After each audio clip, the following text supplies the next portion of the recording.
எல்லாருக்கும் வணக்கம். நமது மரியாதைக்குரிய அன்பிற்கும் பாசத்திற்கும் உரிய நம்மில் ஒருவரான செய்தி விளம்பரம், தமிழ் வளர்ச்சித்துறை மற்றும் பள்ளி கல்வித்துறை அமைச்சர் மாண்புமிகு திரு ராஜ்மோகன் அவர்களை வருக வருக என்று உங்கள் பரத்த கையோசையோடு வரவேற்கிறோம். 1958 தமிழ் திரையுலகில் புரட்சித் தலைவர் எம்ஜிஆர் நடித்து வெளிவந்த நாடோடி மன்னன் படம் மூலம் PRO என்ற தொழில் தொடங்கப்பட்டது. 2008 50 வருட பொன்விழா கொண்டாடினோம். இண்டஸ்ட்ரியில் உள்ள அனைத்து சங்கங்களும் கலந்து கொண்டு வாழ்த்தினார்கள். 19 வருடங்கள் கடந்ததை அடுத்து இன்று அனைத்து சங்கங்களும் கலந்து கொண்டு சிறப்பிப்பது எங்கள் தென்னிந்திய திரைப்பட பத்திரிகை தொடர்பாளர் யூனியனுக்கு கிடைத்திருக்கும் மிகப்பெரிய அங்கீகாரமாகும். பத்திரிகையாளர்களையும் தொலைக்காட்சி தோழர்களையும் இணையதள நண்பர்களையும் புகைப்பட கலைஞர்களையும் வருக வருக என்று வரவேற்கிறோம். தயாரிப்பாளர்களான திரையுலக பிரம்மாக்களையும் இயக்குநர்களையும் தயாரிப்பாளர் சங்கம், சேம்பர், நடப்பு தயாரிப்பாளர் சங்கம், சின்னத்திரை இயக்குனர் சங்க தலைவர் அரிராஜன் உட்பட அனைவரையும் வரவேற்கிறோம். பெப்சி தலைவர் திரு RK செல்வமணி, செயலாளர் திரு சுவாமிநாதன் இருவரையும் வரவேற்கிறோம். தயாரிப்பு நிர்வாகிகள் சங்க நிர்வாகிகளையும் வரவேற்கிறோம். எழுத்தாளர் சங்க நிர்வாகிகள் எங்கள் அழைப்பு ஏற்று இங்கு வருகை தந்ததற்கு எங்களது மனமார்ந்த நன்றியும் பாராட்டுகளையும் தெரிவித்துக் கொள்கிறோம். திரையுலகில் எங்களது பணியை மீடியாக்களும் பத்திரிகை உலகிற்கும் ஏணியாய் தோணியாய் பாலமாய் இருந்து நாங்கள் வேலை செய்கிறோம். ஏணி தோணி பாலம் மிக உறுதியாக இருந்தால்தான் திரையுலகமும் பத்திரிகை உலகம் மீடியா உலகம் நேர்த்தியாய் பயணிக்க முடியும். எங்கள் உறுப்பினர் சிலர் தயாரிப்பாளர்களாகவும் கதாசிரியர்களாகவும் இயக்குநர்களாகவும் புகைப்பட கலைஞர்களாகவும் யூடியூப் சேவர்களாகவும் இருக்கிறார்கள். அமைச்சர் அவரிடம் கடந்த மாதம் சில கோரிக்கைகள் வைத்து மனு அளித்துள்ளோம். அப்பொழுது நான் தலைவர், இப்பொழுது யுவராஜ் தலைவர், நான் செயலாளர். அந்த மனுவினை மறுபடியும் தங்களிடம் நினைவுபடுத்தி வழங்க இருக்கிறோம். புரட்சித் தலைவர் எம்ஜிஆர், டாக்டர் கலைஞர், புரட்சித் தலைவர் ஜெயலலிதா ஆகியோரை தொடர்ந்து இன்று திரையுலகில் இருந்து ஜோசப் விஜய் அவர்கள் முதல்வராக வந்திருக்கிறார் என்பது திரையுலகினருக்கு கிடைத்த மிகப்பெரிய அங்கீகாரமாகும், வரப்பிரசாதமாகும். இங்கு வந்துள்ள அனைத்து சங்கங்களுக்கும் கோரிக்கை உள்ளது. மாண்புமிகு அமைச்சர் நம்மில் ஒருத்தர். அவர் இங்குள்ள சங்கங்கள் அனைத்தையும் அழைத்து ஒரு நாள் திரையுலகத்திற்காக நேரம் ஒதுக்கி அழைத்து பேசினால் மிகவும் நன்றாக இருக்கும். மீண்டும் ஒருமுறை அமைச்சர் உள்ளிட்ட அனைத்து திரையுலகையும் பத்திரிகை மற்றும் மீடியா நண்பர்களையும் வருக வருக என அழைத்து வணங்கி இந்த வாய்ப்பு வழங்கிய தலைவர் உள்ளிட்ட நிர்வாகிகளுக்கும் செயற்குழு உறுப்பினர்களுக்கும் மற்றும் பொதுக்குழு உறுப்பினர் அனைவருக்கும் இந்த நேரத்தில் நன்றி கூற கடமைப்பட்டிருக்கிறேன். நன்றி, வணக்கம்.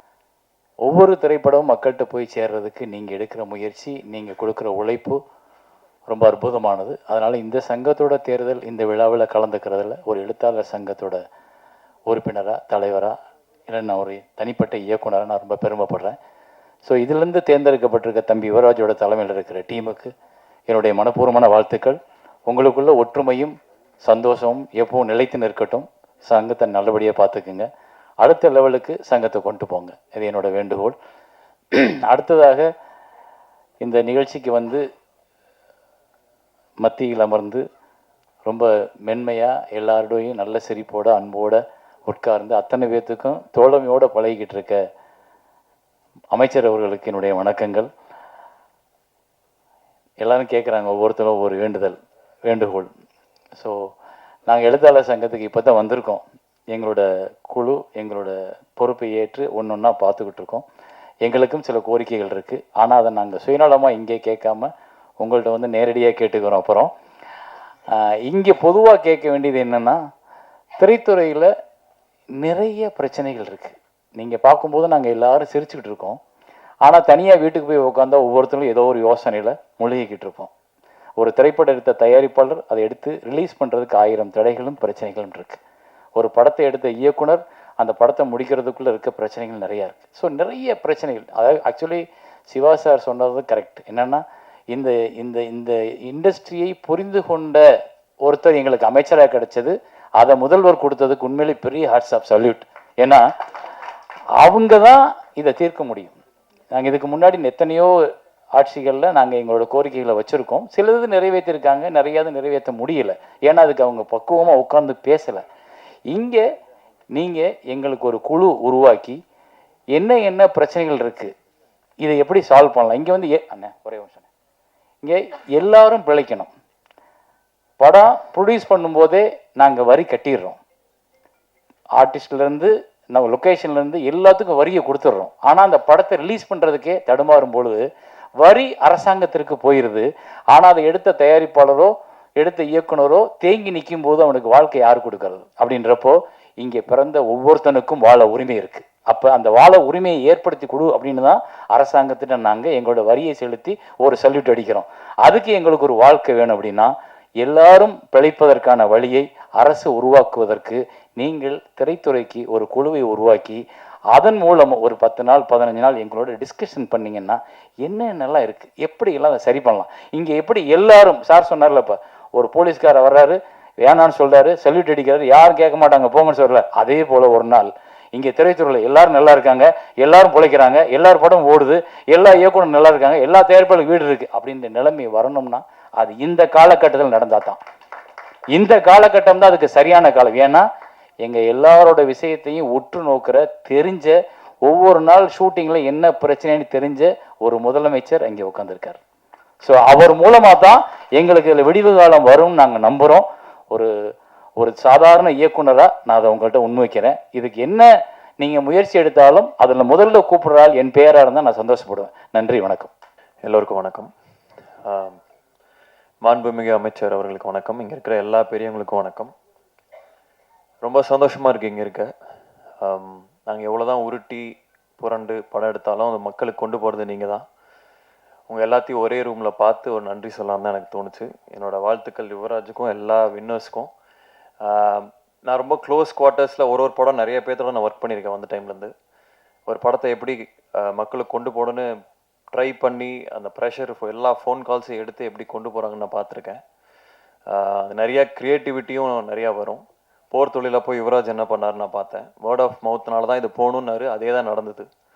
ஸோ பல creativity, out of the box thinking. நான் இப்போ கூட இந்த ஷாலுக்கு பதிலாக டவல் போடுறது தான் ஃபஸ்ட் டைம் பார்க்குறேன். அப்போ கூட சார் சொன்னார், அட்லீஸ்ட் இதில் ஏதாவது யூஸ் இருக்கும், ஷால்னால ஒன்றும் நடக்காது அப்படின்னு உதயகுமார் சார் சொன்னார். அதே மாதிரி அவுட் ஆஃப் த வேர்ல்டாக ஒருத்தர் பண்ணார், ஆர்எஸ் கார்த்திகேயன் சார் வந்து 3 துண்டோடு வந்தார். ஸோ இது எல்லாமே உங்களுக்கு தான் சார்ந்தது இந்த க்ரியேட்டிவிட்டி. வருங்காலத்தில் நிறைய படங்கள் நம்ம ஒர்க் பண்ணலாம். உங்கள் எல்லாத்துக்குமே வாழ்த்துக்கள். ஒற்றுமையாக இருங்க. Thank you so much. திரையுலகில் நடிகனாக பேசுகிறதா எழுத்தாளனாக பேசுகிறேன் ஒரு குழப்பத்தில் இருந்தேன். எழுத்தாளனாக பேசிடுறேன். ஏன்னா இப்போ தான் லேட்டஸ்ட்டாக எலெக்ஷனில் தென்னிந்திய திரைப்பட எழுத்தாளர் சங்கத்தில் இணைச்செயலாளராக வெற்றி பெற்றிருக்கேன். அதனால் எழுத்தாளராக பேசிடுவோம். உங்களுக்கு வந்து கிறிஸ்டியன் மதத்தை பற்றி தெரியும்னு நினைக்கிறேன். அதில் வந்து ஈஸ்டர்னு ஒரு பண்டிகை வரும். அந்த பண்டிகை அன்னைக்கு அந்த ஹால் முல்லாம் இருட்டாயிடும். பக்தரெல்லாம் கையில் மெழுகுவத்தி வச்சுருப்பாங்க. பாஸ்தான்னு சொல்லக்கூடிய ஒரு மெழுகுவத்திலேருந்து அந்த ஒளி வந்து மற்ற ஒளிகளுக்கு வந்து ஒளிபரப்பப்படும். அப்படி இப்படி இருட்டாக இருக்கும்போது அந்த ஒரு வழி யார் எடுத்து வருவான்னு வெயிட் பண்ணிட்டே இருப்போம். அந்த ஒரு வழி கிளம்பி இன்னொரு கையில் கொடுக்கும். அது கரெக்டாக 5 நிமிஷத்தில் 1000 திரிகளை வந்து வெளிச்சமாக்கணும். அந்த ஒரு ஒளியாக உங்களை நான் பார்க்குறேன். நீங்கள் தான் இங்கே திருமாவில் இருக்கிற அத்தனை பேருக்கும் ஒரு ஒளியாக இருந்து ஒளியை பரப்பப்பட்டீங்க. தென்னிந்திய திரைப்பட எழுத்தாளர் சங்கம், இதாவது தென்னிந்திய திரைப்பட பத்திரிகையாளர் சங்கம்னு சிஸ்டர் சொல்லிட்டே இருந்தாங்க. பத்திரிகை தொடர்பாளர் சங்கம், பத்திரிகையாளர்கள் தான் வந்து அவங்களுக்கு தொடர்பு படுத்தி இதை நியூஸை போடுங்கன்னு சொல்கிறதே அவங்க தான். ஆமாம், நீங்கள் நிறைய முறை அப்படி சொன்னீங்க சார். அதாவது நான் விருதுநகரில் பிறந்து காலேஜில் படிச்சுட்டு இன்றைக்கி நான் வந்து ரவி மரியா விரிவுரையாளர் அப்படின்னு ஒரு போர்டு தான் எங்கள் வீட்டுக்கு முன்னாடி தொங்கியிருக்கோம்.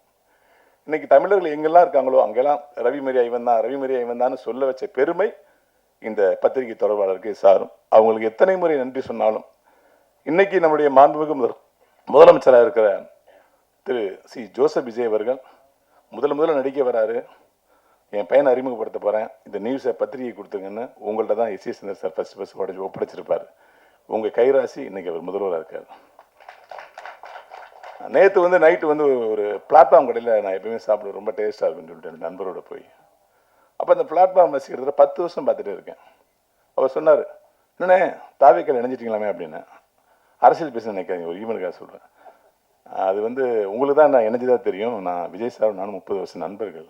குஷி படத்தில் நான் அசோசியேட் இருக்கும்போது அப்படின்னு. அப்படியாண்ணே நானும் இணைஞ்சிட்டேன் அப்படின்னாரு. என்ன இணையன்னு இணைஞ்சிங்களா? இல்லைண்ணே, கடந்த ஆட்சியில் கவுன்சிலருக்கு 500 ரூபா, போலீஸுக்கு 500 ரூபா, டெய்லி 1000 ரூபா கொடுத்து மாதம் 30,000 ரூபா கப்பம் கட்டிட்டு இருந்தேன்.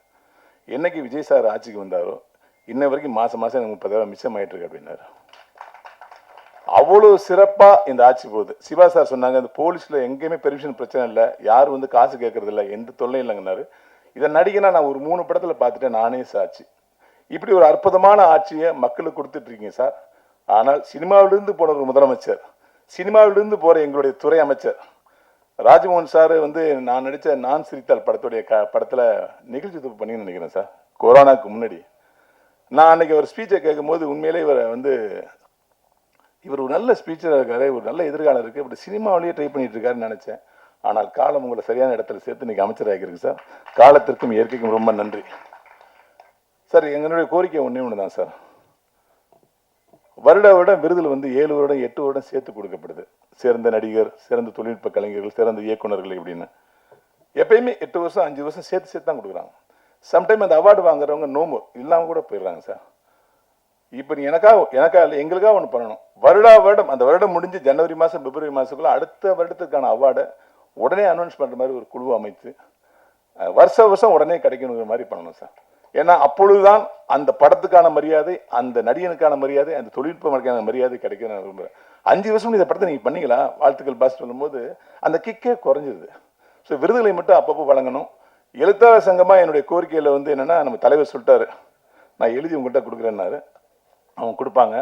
தமிழ் திரைகளுக்கு உண்மையிலே ஒரு வார்த்தை சொன்னாங்க யாரும், இந்த பீரியடில் தமிழ் திரையுலகம் வந்து தப்பிக்கலைன்னா வேறு எந்த பீரியட்லையுமே தப்பிக்க முடியாதுன்னு சொன்னாங்க. ஏன்னா நம்மளிடம் இருந்தவர், நம்மளுடைய நட்பாக இருந்தவர் இன்னைக்கு முதலமைச்சராக இருக்காரு. இந்த துறையை காப்பாற்றுறீங்கன்னா தமிழ்நாட்டில் உள்ள அத்தனை துறையும் நீங்கள் காப்பாற்றுன்னு அர்த்தம் சார். எனவே தமிழ் துறையில் இருக்கிற அத்தனை பிரச்சனைகளும் நீங்கள் தீர்க்கணும்னு வேண்டிக்கிறேன். அதாவது இந்த இடத்துல ஒரு ஒற்றுமையை பார்த்தேன். அதாவது வந்து இந்த சங்கத்தில் தான், பிஆர்ஓ சங்கத்தில் தான் எலெக்ஷனில் ஜெயிச்சாலும் தோத்தாலும் வருத்த போய் விட வேண்டியதில்லை. 90 பேருக்கும் பதவியேற்பு விழா, 90 பேருக்கு பதவியேற்பு விழா. உண்மையிலே உங்களுடைய பரந்த மனசு அதை காட்டுது. ஒருவர் கூட புண்படக்கூடாது. என்னுடைய ஃபர்ஸ்ட் படத்துக்கு பிஆர் வந்து மௌன ரவி என்ன, அவரை கூட்டு வந்து அவரை ஹானர் பண்ணது, பொதுக்குழு உறுப்பினராக்குனது, அமைச்சர் வந்து கீழே இறங்கி போய் அவரை வந்து நான் வரேன்னு சொல்லி ஃபோட்டோ எடுத்தது, இதெல்லாமே வந்து ரொம்ப சந்தோஷமா இருக்கு. இந்த நிகழ்வுலாம் பல வருஷம் நடக்காமல் இருந்துச்சு, இப்போ நடந்துகிட்டு இருக்கு. அனைவருக்கும் என்னுடைய மனமார்ந்த வாழ்த்துக்கள். நன்றி. தென்னிந்திய திரைப்பட பத்திரிகை தொடர்பாளர் யூனியன் எலெக்ஷனில் வெற்றி பெற்ற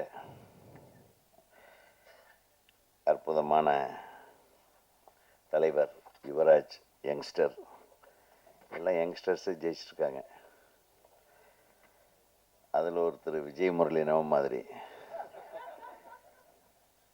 பொருளாளர் வி.கே. சுந்தர் மற்றும் இந்த அணியினர் புவனேந்திரன், சதீஷ்குமார், பாலசுப்ரமணியம், எம்பேரில் ஒருத்தர் ஆர்.வி. உதயகுமார், கிளாமர் சத்யா, மதுரை செல்வம், மதிவொலிக்குமார், நிகில் முருகன், ராமானுஜம், நிதிஷ் ஸ்ரீராம், சதீஸ்வரன், பரணி, அப்புறம் மறைச்சிட்டாங்க, அதனால் தெரியல, ஆகிய அனைத்து நல் உள்ளங்களுக்கும் வெற்றி பெற்ற உங்கள் அனைவருக்கும் எனது நல்வாழ்த்துகள். இதில் என்னென்னா, இந்த சங்கத்தை முதல்ல உருவாக்குனது யார்? டைமண்ட் பாபுவோட அப்பா இல்லையா? அதுக்காகவே ஒரு கௌரவ தலைவராக டைமண்ட் பாபு அவர்களையும், அப்புறம் சுரேஷ்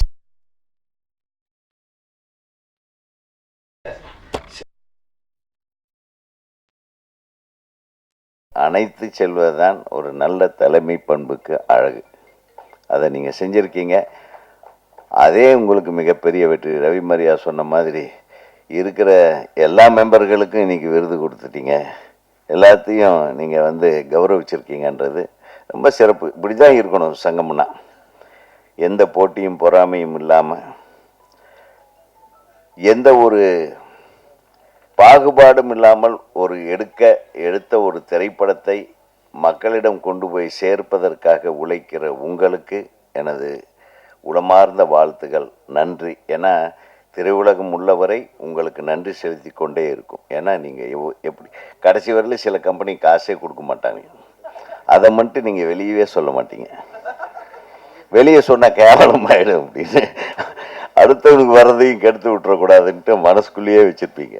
வரம்புறவெல்லாம் திட்டுவான், எனக்கு தெரியும். உங்களுக்கும் எனக்கும் உள்ள தொடர்பு தான், வேறு ஒன்றும் இல்லை. ஆனால் நான் கொடுக்காம விட்டதில்லை, எங்கள் கம்பெனிலாம் கொடுக்காம.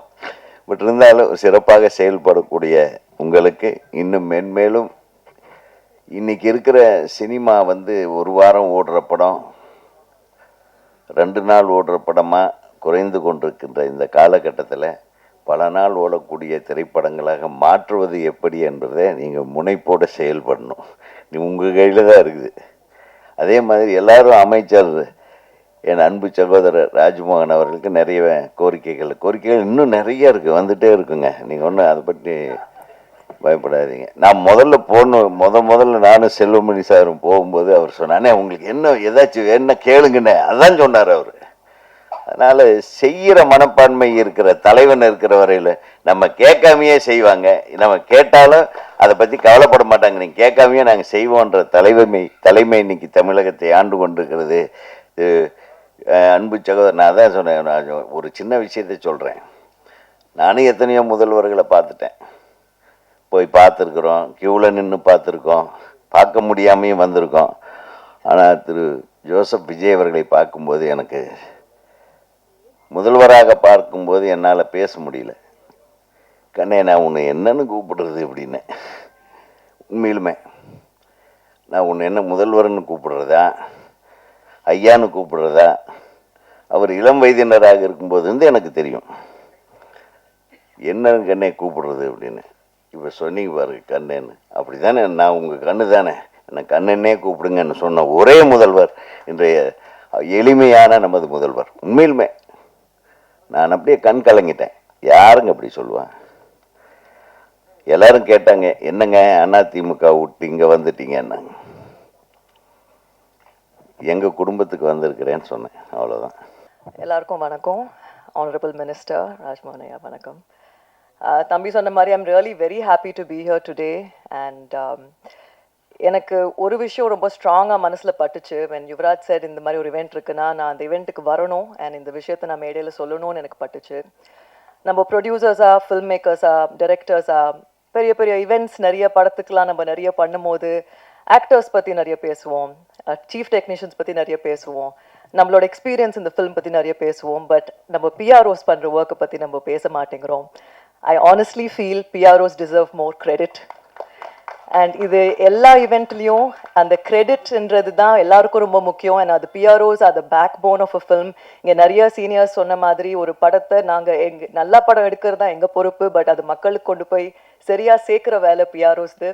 So thank you for all the effort. And நீங்கள் வந்து படத்தோட பூஜையிலேருந்து ப்ரீ ரிலீஸ் இவெண்ட்லேருந்து ரிலீஸ் அண்ட் போஸ்ட் ரிலீஸ் வரைக்கும் ஒரு ப்ரொடியூசரோட பயணம் ஒரு படத்தில் என்னவோ அதே பயணத்தில் நீங்கள்லாம் as a பார்ட்டாக இருக்கீங்க. So we all owe you a big thank you.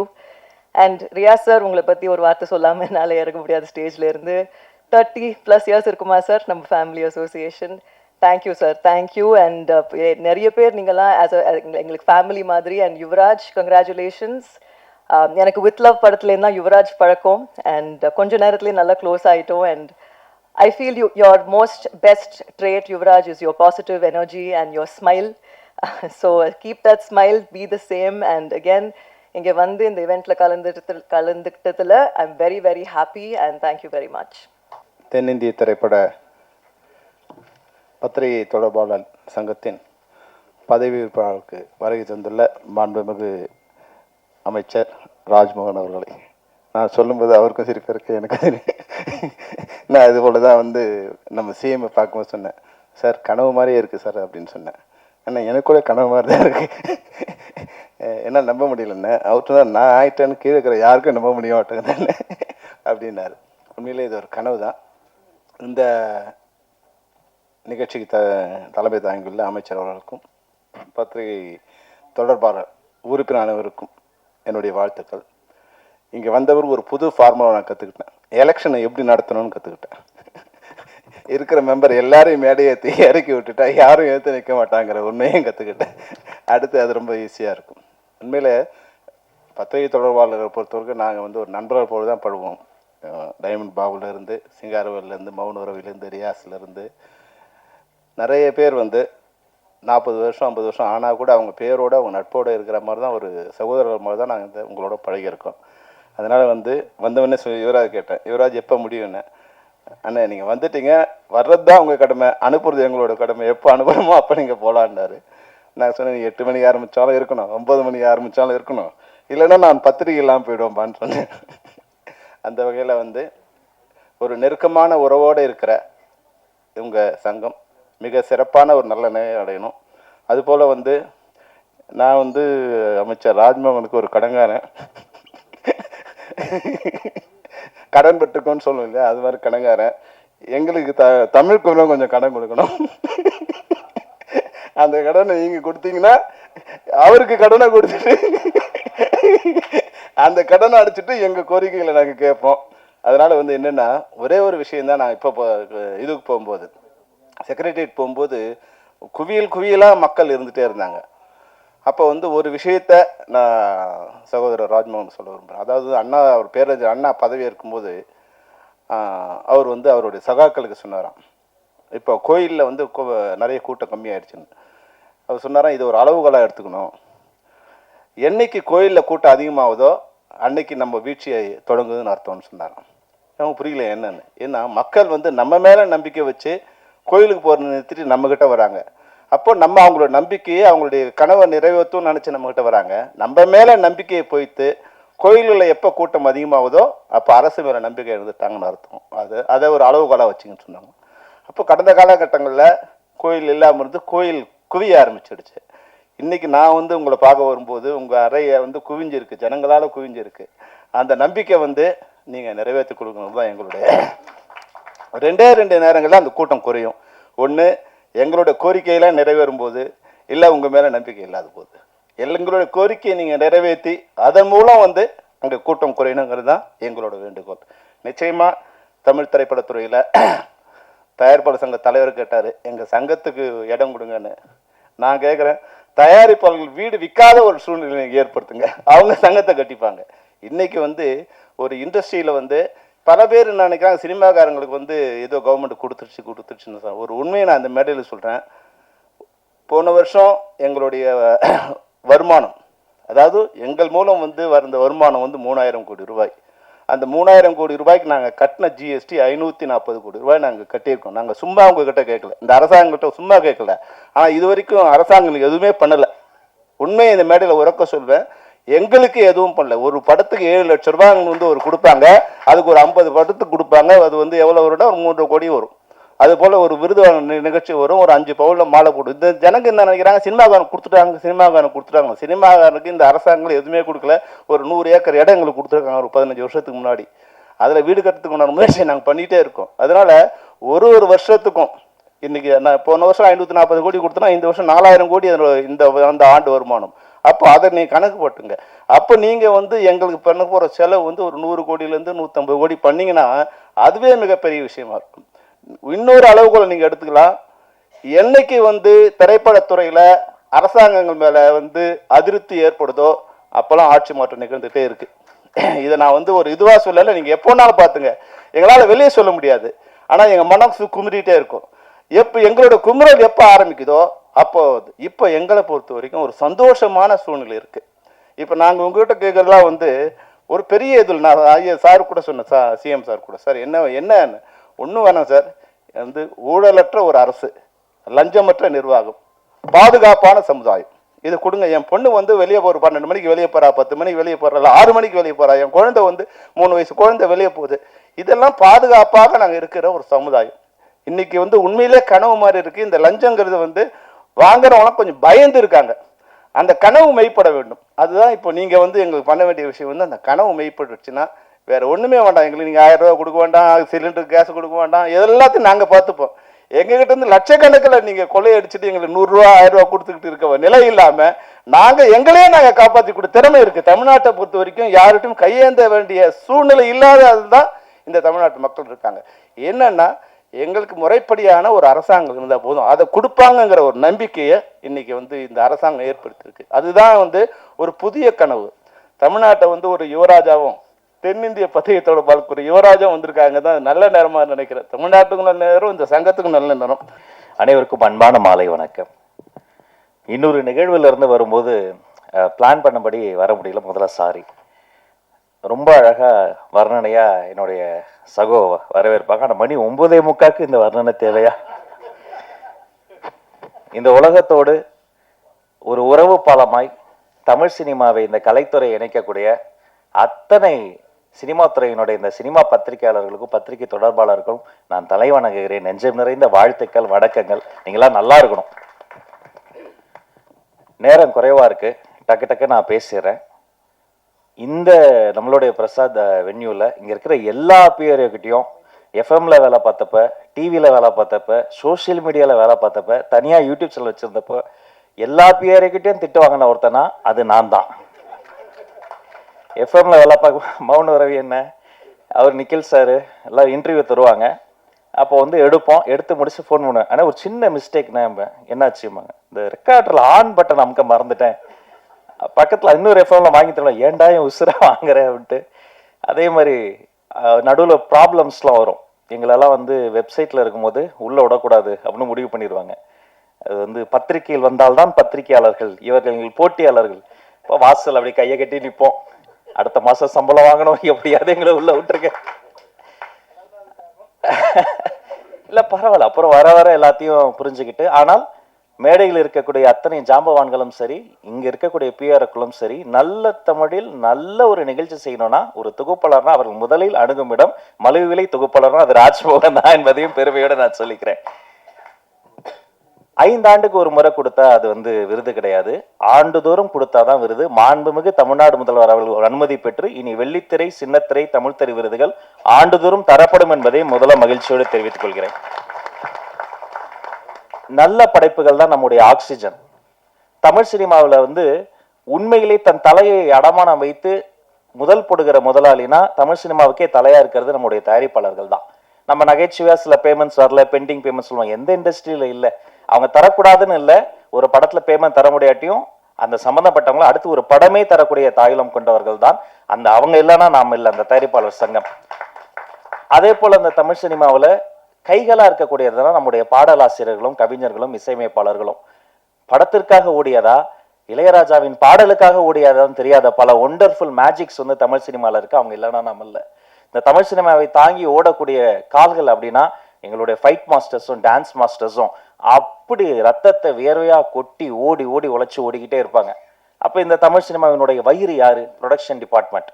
5 பேர் இருந்தா கேரவனுக்குள்ள சாப்பாடு, 50 பேர் இருந்தா கேரவன் பக்கத்துல சாப்பாடு, 500 பேர் இருந்தா சாப்பாடு எப்படியாவது போட்டுருவாங்க. காந்தி படத்துல கிளைமேக்ஸ்ல 1,00,000 பேர் நடிச்சிருக்கிறாங்க, இந்தியாவில் ஷூட் நடந்திருக்கு. எப்படி காலைல பிரேக்ஃபாஸ்ட் கொடுத்துருப்பாங்க, மதியம் லஞ்ச் போட்டிருப்பாங்க, சாப்பிட்டு முடிக்கும்போது கடலை முட்டை எப்படி கொடுத்துருப்பாங்க, யோசித்தே பார்க்க முடியாது. அப்படிப்பட்ட இந்த சினிமாவினுடைய நாடி நரம்பெல்லாம் ஓடிக்கொண்டு இருப்பது இந்த தமிழ் சினிமாவினுடைய அன்சங்கட ஹீரோஸா இருக்கக்கூடிய, இந்த ரத்தமாக இருக்கக்கூடியதுன்னா நீங்க தான், பிஆர்ஓஸ் தான். நீங்க ஓடி ஓடி இங்க போகணும், அங்க போகணும், ப்ரொமோஷன் போகணும், ஓடிக்கிட்டே இருப்பீங்க. சினிமாவினுடைய இதயம் யாரு? உண்மையிலேயே தன்னுடைய இதயத்தை பற்றி கவலைப்படாத இயக்குனர்கள் தான். அந்த இதயம் வந்து ஓடிக்கிட்டே இருக்கும். எப்படியாவது ஒரு நல்ல படத்தை எடுத்துட முடியாதான்னு 40-50 வருஷம் சாலிகிராமத்தினுடைய காவேரி கார்னர்ல சுற்றி கொண்டிருக்கக்கூடிய அண்ணன்களை நான் அறிவேன். இந்த மொத்த சினிமாவினுடைய உடலுக்கு ஒரு அழகான ஒரு ஸ்கின் வேணும் இல்லையா? அது நம்ம மேக்கப் டிபார்ட்மெண்ட். அப்படி அவங்க வந்து டச் பண்ணும்போது அப்படி சாமியை கும்பிட்டுட்டு அந்த ஃபர்ஸ்ட் அப்படி ஒரு பொட்டு வைக்கும் போது நாமளும் ஒரு நாள் பெரிய ஆர்டிஸ்ட் ஆகணும், ஒரு ஆர்டிஸ்டுக்கு ஒரு பெரிய நம்பிக்கை வரும். சரி, இது எல்லாமே இருக்கு. அப்படிப்பட்ட இந்த சினிமாவினுடைய ஆக்சிஜன் யாரு? துணை இயக்குனர்கள். டைரக்டர் இல்லாம கூட ஒரு 2 மணி நேரம் சமாளிச்சு சில ஷாட்ஸ் எடுத்துருவோம். துணை இயக்குனர்கள் இல்லாம ஒரு ஷாட் கூட எடுக்கவே முடியாது. அவங்க வந்து ஒரு பெரிய அன்சங்கடு ஹீரோஸ். இப்படி எத்தனையோ அன்சங்கடு ஹீரோஸ்லாம் அங்க சினிமாவில் இருக்கிறாங்க. அத்தனை பேரோடும் பாராபட்சம் இல்லாமல் பழகக்கூடியவங்க இந்த பிஆர்ஓஸ். அத்தனை பேருடைய பாதி பேருக்கு என்ன தெரியும், அவங்க பேரு தெரியும். நான் கல்யாணம் எப்படி கல்யாணம் பண்ணோம், குழந்தை, எல்லாருமே ஒரு ஃபேமிலி ரீயூனியன் மாதிரி தான் இருக்கு. அண்ணா நகைச்சுவையா சொன்னாங்க செல்வமணி அண்ணன், அது என்ன பேமெண்ட் பெண்டிங் நான் சொல்லிடுறேன். அது ஒன்றும் இல்லை, தமிழ் சினிமாவில் எல்லா சங்கங்களும் சேர்ந்து ஒரு நல்ல விழா எடுத்தோம். முத்தமிழறிஞர் டாக்டர் கலைஞர் ஐயா அந்த பராசக்தி படத்தில் அன்னைக்கு ஒலித்த அந்த ஒரு குரல், அம்பாள் இன்றைக்கடா பேசியிருக்கிறாள் இன்னும் ஒலித்த குரல், அவருக்காக ஒரு 100ஆண்டு விழா எடுக்கணும்னு பிளான் பண்ணி எல்லா சங்கங்களும் ஒன்று கூட்டிட்டாங்க. அப்போ வரிசையாக ஃபோன் வருது. லிங்குசாமி சார் ஃபோன் பண்ணுறாரு, பாண்டியராஜ் சார் ஃபோன் பண்ணுறாரு. எனக்கு என்ன பதட்டனா, சரி இது கலை சேவை தான், பேமெண்ட் வருமா வராதா, நாம வாடகை வர கட்ட. அப்போ நான் என்ன யோசிச்சேன், சரி சார் இந்த வரேன் சார் அதர் சார் அப்படின்னு சமாளிச்சுக்கிட்டே இருந்தேன். திடீர்னு ஒரு பிஆர்ஓ ஃபோன் பண்ணாரு, அண்ணே ஒரு நிமிஷம் உங்ககிட்ட செல்வமணி சார் பேசுறோன்ட்டார். எடுத்தோடனே ஹலோ அப்படின்னாரு. கிளம்பிட்டானே, இந்த கிரீன் பார்க் நோக்கி வந்துகிட்டு இருக்கேன், பக்கத்தில் வந்துட்டானே. வந்து அந்த 1 மாத காலம் உழைத்து யாருமே எனக்கு தெரிஞ்சு வீட்டுக்கு போகல. அவர் பாண்டியராஜ் சார், எல்லாருமே தயாரிப்பாளர்கள் அதில் ஒர்க் பண்ணுவாங்க. எங்க முன்னாடி அன்சங்கடி அத்தனை பேர் ஸ்கிரிப்ட் எழுதி தள்ளி எல்லாரையும் அங்கே மேடையில் ட்ரெயினே கொண்டு வந்துட்டோம். சூப்பர் ஸ்டார் ரஜினி சார் வந்திருந்தாங்க, இப்போ ஒரு கமல் சார், மொத்த சினிமாவை அவங்க கொண்டு வந்து கொட்டி இப்படிப்பட்ட ஒரு மனித உழைப்பு இருக்குல்ல, எனக்கு தெரிஞ்சு இப்படி உழைக்கக்கூடிய அந்த ஒரு நேர்மையான உழைப்பு இருக்கக்கூடிய ஒரு கலைத்துறை என்று சொன்னால் அது இந்த திரையுலகம் தாங்க. இது இல்லைன்னா இவ்வளோ பெரிய உழைப்புக்கு ஒரு நடமாடும் உழைப்பாளர்கள் சிலை தான். அப்படி இருக்கும்போது நீங்க உரிமையா கேட்கலாம், சேரன் அண்ணாலாம் ஒரு சாதாரண டைரக்டரா நீங்க தவமாய் தவம் இருந்த அந்த படத்துல வர ஒரு காட்சிக்கு அத்தனை தேசிய விருதுகள் நம்ம கொட்டி கொடுக்கணும். அப்படி தரமான ஒரு காத்திரமான படைப்புகள். அந்த நீங்க சொன்னீங்களா நாங்க கடன் பட்டிருக்கோம், நாங்க தான் கடன் பட்டிருக்கோம். இது நன்றி கடன் திருப்பி தந்துகிட்டு இருக்கிறோம். நாங்க இவங்க எல்லாருக்கும் செய்ய வேண்டியது எங்களுடைய நன்றி கடன். எனவே எல்லாமே அது என்னவோ மாண்புமிகு முதல்வர் அவர்களிடம் அனுமதி பெற்று ஆலோசனை செய்து எல்லாம் ஃபர்ஸ்ட் மீட்டிங்லேயே வந்து எல்லாம் முடிஞ்சு போகும். திரும்ப கூப்பிட்டார், ராஜ் அப்படின்னாரு. அப்படியே ஓடி போய் சொல்லுங்க சார் அப்படிங்கும் போது அந்த முதல்ல அவர் சொன்ன விஷயமே அந்த மானியமுக்காக காத்திருக்கலப்பா, சின்ன சின்ன படங்கள்லாம் அது ஏன் பெண்டிங்ல இருக்கு, முதல்ல நல்ல படைப்புகள் அந்த குட்டி குட்டி படங்கள் பாருங்க, எதெல்லாம் பெண்டிங் இருக்கோ அரசு சார்பில் அத்தனை படங்களும் மானியத்தை கொடுத்துருங்க, அவங்க அது டிசர்வ் இட் என்று சொன்ன ஒரு மாண்புமிகு முதல்வருக்கு இந்த நேரத்தில் நாங்கள் நன்றியும் இதன் மூலமாக நான் தெரிவித்துக் கொள்கிறேன். அது மாதிரி அது ஒரு இன்னொரு விஷயமும், ஒரு காலத்தில் வந்து தமிழ்நாடு தான் சினிமாவுடைய கேபிட்டலாக இருந்தது. எல்லா ஷூட்டிங்குமே இங்கே நடக்கும். கொஞ்சம் கொஞ்சமாக இன்னைக்கு வந்து ஹைதராபாத் போயாச்சு, கொஞ்சம் கொஞ்சமாக எல்லாமே அதர் ஸ்டேட் போயாச்சு. அதுக்கு வேரியஸ் ரீசன்ஸ். அதெல்லாம் பகுப்பாய்வு செய்வது தான் எங்கள் வேலை. ஷூட்டிங் ஸ்பாட்ல வந்து யாராவது மேனேஜரோ பிஆரோ வந்து ஒரு பர்மிஷனுக்கோ ஒரு 10 பேரை பார்க்கணும், 4 பெட்ரோல் வண்டி காசு தரணும், நோ. யார் ₹1 கேட்டாலும் நீங்க கொடுக்காதீங்க, தரவே தராதீங்க. உங்க கூட சிஎம் இருக்கிறாரு, நீங்க என்ன ப்ரொடக்ஷனுக்கு என்னவோ அதை பார்த்துக்கங்க, ஆர்டிஸ்டுக்கு என்னவோ அதை பார்த்துக்கங்க. அதுதானே செய்ய போறோம். இது வேலை. உலகத்துல வேலையை செய்யறதுக்கெல்லாம் யாரும் பாராட்ட மாட்டாங்க. அதனால நாம அப்படி சிஸ்டம் மாறி போச்சு. நாம வேலையை செய்து கொண்டிருக்கிறோம், அதை சிறப்பாக செய்து கொண்டிருக்கிறோம், அது உண்மையாக செய்து கொண்டிருக்கிறோம். எந்த ஒளிவு முறையும் இல்லாம டிரான்ஸ்பரண்டான ஒரு கவர்னன்ஸ் தருவதற்கான ஒரு முயற்சி தான். ஏன்னா இந்த சினிமா துறையில தான் கருவாகி உருவாகி இன்னைக்கு ஒரு மாமனிதர் எங்களுக்கு முதலமைச்சராக கிடைச்சிருக்கிறாரு. இதே மாதிரி இங்க பின்னாடி உட்காந்துக்கிட்டு முன்னாடி தெரியாம வந்து எழுந்து நின்ட்டா கேமராமேன் அண்ணன் கத்துவாரு, முன்னாடி வரலன்னா ஸ்பீக்கர் கிட்ட மைக்கு போடலன்னா எங்க ஆபீஸ்ல என்னுடைய மேனேஜர் கத்துவாரு. அதையும் மீறி எழுந்துட்டா அவரு வந்து இந்த போட்டோகிராஃபர் எல்லாம் திட்டுவாங்கன்னா பரவாயில்ல, மைக்கு பிடிச்சதுக்காக நிக்கல் பண்ணாது, ராஜு உட்காரியா இல்லையா அப்படிம்பாரு. எங்க போனாலும் அவ்வளோ போராட்டம். அதுக்கு நடுவுல ஒவ்வொரு இதுவா பின்னாடி இருந்து முன்னாடி வந்து இடம் பிடிச்சி எல்லாம் வந்துட்ட பிறகு திடீர்னு ஒரு ஜூனியர் ஆர்டிஸ்ட் யாரோ ஒருத்தவங்க வந்துருவாங்க, இஃப் யூ கொஞ்சம் அப்படின்ட்டா நம்மளை எழுப்பி விட்டுருவாங்க. அப்படியே பின்னாடி போய் உட்காந்தா ஃபுட்பால் மாதிரி தான் அதவங்களாம் நிக்கிறாங்க பாருங்க. பாதி நிகழ்ச்சி ஃபுட்பால் மாதிரி நின்றுக்கிட்டு தொத்திக்கிட்டு என்னன்னா என்னைக்காவது ஒரு நாள் நம்ம ஜெயிச்சிரும், எதுலையாவது ஜெயிச்சிரும், பெடந்தாங்கள் பறவை மாதிரி எல்லாத்துலயும் ஓடி ஓடி பறந்து இன்னைக்கு அப்படியெல்லாம் போயிட்டு இந்த இடத்துல வந்து நிற்கும் போது சரியெல்லாம் தான் இருக்கு. நாம தானா அமைச்சர் ஆயிட்டோமான்னு பல வாட்டி சரியெல்லாம் இருந்திருக்கு. பட் அதெல்லாம் யோசித்து பார்க்க எங்களுக்கு நேரம் இல்லை. இது ஒரு நல்ல ஸ்டார்ட், இது ஒரு பொன்னான வாய்ப்பு. இந்த மேடையில் எங்கள் அண்ணன்கள் என்னெல்லாம் கேட்டாங்களோ அதை செய்வதற்கு ஒரு பொன்னான வாய்ப்பு. அந்த எண்ணம் தான் முத்துக்காளை அண்ணனுடைய ஒய்ஃபுக்கு ஒரு பிரச்சனைட்டோன்னா அவர் கூப்பிடவே இல்லை. நான் ஓடி போய் முதல்ல அங்கே கூப்பிட்டு போங்க பண்டு கேஎம்சியில் போயிட்டு அந்த ஹாஸ்பிட்டலில் டாக்டரை பிடிச்சி, அவங்க வேற யாரும் கிடையாது எங்களுடைய ஃபேமிலி. அவர் நடிகரா பார்க்காதீங்க, ஒரு மிகப்பெரிய ஒரு கல்வியாளர்னு சொல்லி நின்னதா இருக்கட்டும். அவர் பாவாலட்சுமணன் அண்ணன் கூடலாம் நான் ஒரு படம் கூட ஒர்க் பண்ணதே இல்லை. எம்எல்ஏ ஹாஸ்ல கொடுத்துட்டேன், நீ என்ன ரோட்ல நிக்கிற, நீ வான உள்ள வேணா, கேப்டன் தானா, கேப்டன் சார்பா தானே நாங்களாம் இருக்கிறோம், அவர் படங்கள்லாம் பார்த்து ஏகலைவனா வளர்ந்தாங்க தானே, நீ நில்லுன்னு சொல்லிட்டோம். பாரதி ராஜா ஐயா மறைந்த போதும் பாக்கியராஜ் சார் மறைந்த போதும் ஓடோடி போய் முதல்ல நின்று முழு அரசு மரியாதை கொடுத்தது எங்க கடமை. அவங்களுக்கு செய்யாம நாங்க வேற யாருக்கு செய்ய போறோம்? ஏன் இந்த எல்லாரும் வந்து சினிமாக்கு இப்படி பண்றோம் அப்படி பண்றோம்லாம் நினைப்பாங்கலாம் சொல்லாதீங்க. நான் பள்ளிக்கல்வித்துறை அமைச்சர். அரசு பள்ளியில படிக்கிற ஆட்டிசம் குழந்தைங்க இருக்காங்க பாருங்க, அவங்கள வந்து என் ரூமுக்கு எந்த குழந்தை வந்தாலும் டக்குன்னு ஒரு குட்டிச்சாரு போட்டு பக்கத்தில் உட்கார வச்சிருவோம், சாக்லேட்ஸ் வந்துடும், ரொம்ப நேரம் பேசுவோம். அந்த அப்பா அம்மா முதல்ல கொஞ்சம் டார்ச்சர் பண்ணுவாங்க, ஏய் அமைச்சருக்கு வணக்கம் சொல்லு, அதை சொல்லு, இதை நான் சொல்லுவேன், நீ கொஞ்சம் நேரம் சும்மா இருக்க சொல்லு, நீ அப்படி உட்காரு, நீ ஒன்றும் ஜாலியாக பேசிட்டு இருப்போம். ஆட்டிசம் குழந்தைகள் வந்தால் அந்த இடம் ரொம்ப சிரமமாக இருக்கும். இப்போ நம்ம இப்படி டெக்கோரமாக பேசுகிறோம்ல, அவங்களுக்கு அது புரியாது. நம்ம கண் பார்த்து பேசுவோம், அவங்க ஃபேன் பார்த்து பேசுவாங்க, திடீர்னு கத்துவாங்க, மற்ற சின்ன சத்தம் கேட்டால் பேனிக் ஆவாங்க. அந்த பேரண்ட்ஸ் வந்து இன்னும் டஃப்பான ஒரு லைஃப்பை வந்து மேற்கொள்வாங்க, அழுவாங்க லிட்டரலா. ஏன் இப்படி வந்தது, என்ன பண்றதுன்னு தெரியாம. அப்போ ஒரு நாள் வந்து ஒரு அதிகாரி வந்து ஒருத்தர் வந்து சொன்னார், ஒரு நல்ல ஐடியா கொடுத்தார். நம்ம எம்ஜிஆர் ஃபிலிம் இன்ஸ்டியூட்ல அரசு பள்ளியில் படிக்கும் ஆட்டிசம் குழந்தைகளை செலக்ட் பண்ணி போய் அவர்களுக்கு ஒரு உலக சினிமா போட்டோம். சரி, இதையே தொடரணும்னு, இந்த கலையை அந்த குழந்தைகளை கொடுக்கணும்னு இனி மாதந்தோறும் அரசு பள்ளி ஆட்டிசம் குழந்தைகளுக்கு உலக சினிமா போடுவது என்று முடிவெடுத்து அதை நாங்கள் தொடங்கிவிட்டோம்.